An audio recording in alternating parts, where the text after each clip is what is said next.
Les travailleurs du secteur de la banane dessert en Côte d'Ivoire sont dans une précarité telle que si le consommateur s'en rend compte, pourrait boycotter le produit. Cette précarité se traduit par de mauvaises conditions de vie et de travail. Le travail commence chaque jour dès 5h15 avec le départ des cargos jusqu'à 22h avec seulement 30 minutes à 1 heure de pause. Ce qui fait au total 16 heures de travail par jour. Le comptage pour un seul travailleur, 15 hectares par personne par jour, en raison de 100 francs par hectare. À ces problèmes s'ajoute l'insuffisance de primes de logement, le non-respect des contrats de travail et bien d'autres écueils. En clair, si la filière banane se porte bien, ce n'est pas le cas pour les travailleurs selon la Fédération des syndicats des travailleurs de la banane qui plaide pour de meilleures conditions de travail.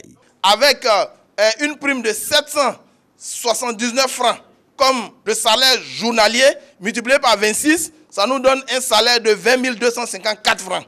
Nous disons non, nous ne pouvons pas vivre avec ce petit salaire. Aujourd'hui, le secteur agricole est au SMAG. Nous demandons que l'ensemble des travailleurs en Côte d'Ivoire soient tous au même niveau, à 60 000 francs, c'est-à-dire le SMIC en Côte d'Ivoire pour tous les travailleurs. La FESTRABAN, Fédération des syndicats des travailleurs de la banane, a vu le jour en août 2009 et regroupe plusieurs syndicats issus de 12 entreprises, soit plus de 25 000 travailleurs. Depuis plusieurs mois, les populations de Labazoubia, à proximité de Boguédia, chef-lieu de sous-préfecture dans le département d'Issia, région de Haut-Sassandra, ont reçu dans leur village des étrangers pas du tout ordinaires. Ce sont 2 éléphants. Sur cette vidéo, prise sur téléphone portable, un des pachydermes est devenu pour les enfants du village un compagnon de jeu. Chaque rencontre est spectacle et ils sont nombreux qui prennent plaisir à immortaliser ce moment, mais un éléphant, ça trompe énormément. Abdul Pisteur, travaillant pour le compte de la coopérative Fraternité de Haut-Sassandra à Boguédia, au cours d'un de ses déplacements borchant pour la recherche de cacao, l'a appris à ses dépens. Témoignage. À son arrivée, ils ont croisé l'éléphant sur les lieux où se trouve le cacao frais. Le temps de manipuler le véhicule pour pouvoir stationner et récupérer le produit, les phares de la moto sont tombés sur l'éléphant qui était à quelques mètres du produit. Donc, pris de peur, ils ont pris la fuite, laissant la moto sur les lieux. Donc l'éléphant, ayant entendu le bruit de la moto, hostile au bruit, est venu récupérer le véhicule et a traîné sur une longueur d'à peu près 1 kilomètre.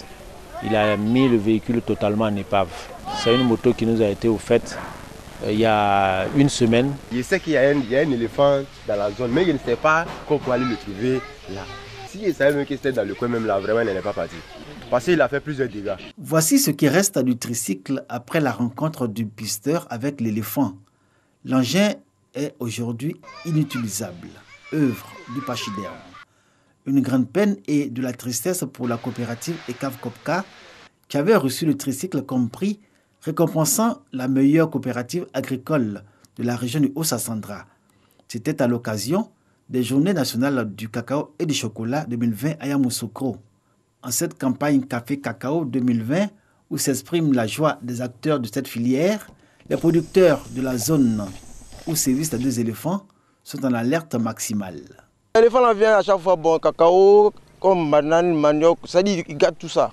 Même présentement, on est en train d'accueillir cacao. Quand il dépose le cacao au champ, il vient prendre. Nous souhaiterons que le gouvernement vienne chercher cet animal pour envoyer dans un lieu où il serait plus à l'aise pour éviter ces accidents à chaque fois. Selon des témoignages du villageois confirmés après enquête de terrain par un agent de la sous-préfecture de Boguédia, on estime à 12 le nombre de motos et tricycles que l'éléphant a endommagés. Également à sa charge, plusieurs maisons détruites dans les campagnes alentours et un homme tué à Labazoubia.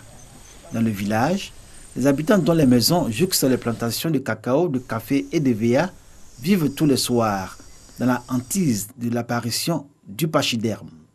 Le sous-préfet lui dit, il a appelé le chef des eaux forêts, le dégât qu'il fait ici, il a tout écrit pour les donner. Les femmes même ont peur de lui. Une fois elle se dirige vers eux, elles tous s'enfuient.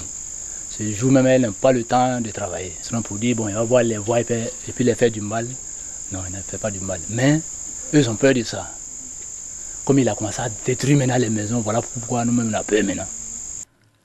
Bien que comptable de plusieurs dégâts et de la mort d'un homme, l'éléphant, dont on ne sait la provenance, est jugé peu dangereux. Dans le village, on se plaît même à justifier chacun de ses méfaits. Le souhait des populations est que les autorités forestières lui trouvent un site d'accueil, quand bien même il s'est accommodé à son nouvel environnement.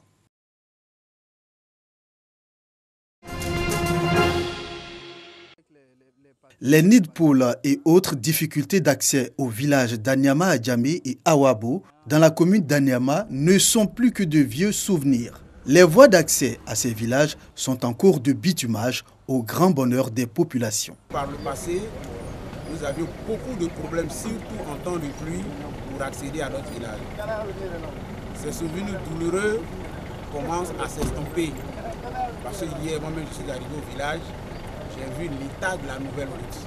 Nous n'avons plus d'inquiétude. C'est un travail qui est bien fait. À quelques jours de la livraison des ouvrages, les élus locaux font une visite de terrain pour voir l'état d'avancement des travaux.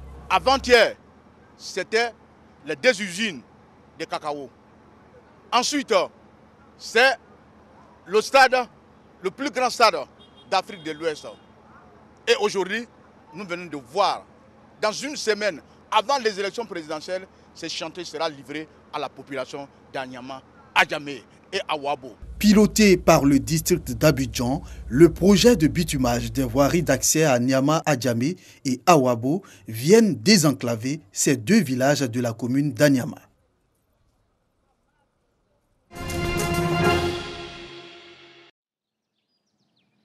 Sénégal, Afrique du Sud. Vol de bétail, crimes crapuleux. Les fermiers sud-africains font face à une criminalité croissante. Le meurtre d'un jeune éleveur blanc début octobre à Sénégal fait craindre des tensions raciales.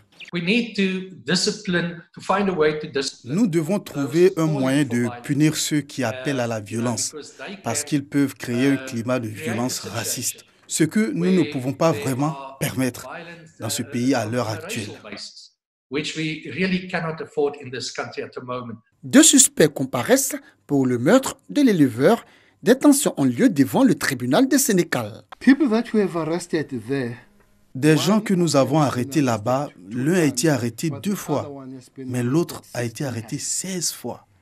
C'est donc une question de chaîne du système judiciaire.